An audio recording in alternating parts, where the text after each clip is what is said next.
me, Mom. I'm assuming you're saying is that you want to record everything so that people can then take those records and use them to get credit against what they own to build a business to move up in the world. Yep. And there's no shortage of energy and passion and ideas and work ethic and all the things we think of when we think of Africa or Latin. That's what I understand you're saying, is that if they could just get access to credit, build a business, make a go of it, and the first step of that is to record what it is that they own. Is to show you exist. Yeah. And recordation is nothing else than to show you exist. And you, at the moment, the red tape is such that it actually makes sense for them not to exist. That's right. And you're designing systems all around the world, as I understand, to make it advantageous to say you exist because you can get the credit and such, but also to make it detrimental that you don't say you exist. And how? Well, the way you do that, I mean, these things take large groups. We call it the diagnostic. Now, the diagnostic consists of a process whereby, first of all, you have a clear definition of what you mean by extra-legal, of people who are outside the law. Okay, it doesn't mean that you don't have some kind of a title. You know, some countries have been under colonialism for 200, 500 years, that everything's been titled, just that the titles are ineffective or they're outdated or whatever. It's an effective system of titling. But first thing you've got to know is what you're talking about, then go find it. To find it, you need to hire people who actually know where it is. I mean, when you go out, when an American goes out to discover where's Machu Picchu in Peru, I mean, he doesn't just stumble upon it. He finds 3 or 4 indigenous people who know where it is. I mean, even Indiana Jones goes someplace and finds 2 or 3 people where that lady should be. So people, there's information there, you got to know where to go. Once you know where to go, then you start creating simulation programs, and you start creating, and you start getting evidence that is there from the kind of informants, accountants, lawyers of poor people.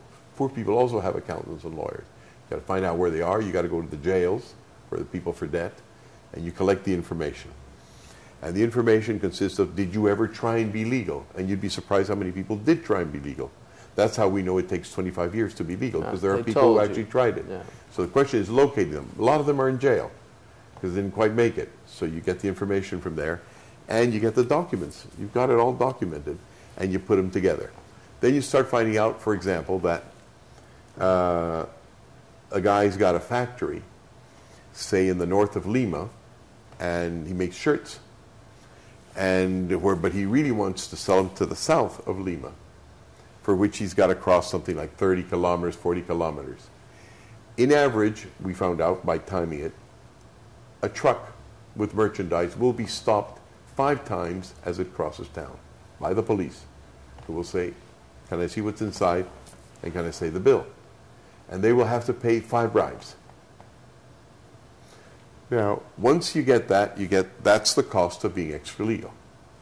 Now, do they always pay the bribes? No. Most of them, what they do is they tell the different cousins that work with them, for each of them to take a package in a bus, which is why when you see third world people getting into airplanes and buses, we have more luggage than you do, because we're always taking something else, right? For someone, for friends. So we can't do bulk stuff. That's more expensive. Right? Once you start finding out, and you've got questionnaires that say, what do you own? What have you got? What does it take you from here to there? What does it mean not having credit and all that? After a year, you've got a pretty good idea what the cost is of operating outside the rule of law, of being extra legal. But then you go and you say, now what happens if you did it legally, and you start finding out, well, then you got to go through all that red tape. Right. So then you go to government and say, look at all that red tape. It's avoiding you actually collecting this amount of taxes, which people would be more than willing to pay since they're paying this amount of bribes, which is a lot more.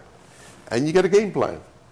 Okay. Once you got your game plan, then publicity is a very important part of the whole thing. We designed the publicity system. And the publicity system comes out with a president who's going to get a lot of kudos for it, saying, ladies and gentlemen of my country, I want to tell you that I have found out, and it's incredible, that for you to form a legal corporation to buy and sell costs you so much. Because of that, you are actually doing this. Tell me if it sounds familiar.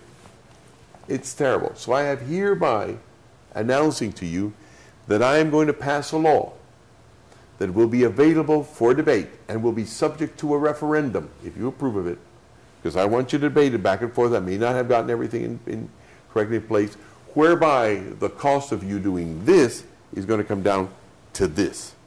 First time we did it in Peru, we got, in the first year, 400,000 new enterprises appearing from nowhere. And the country started growing at tremendous rates.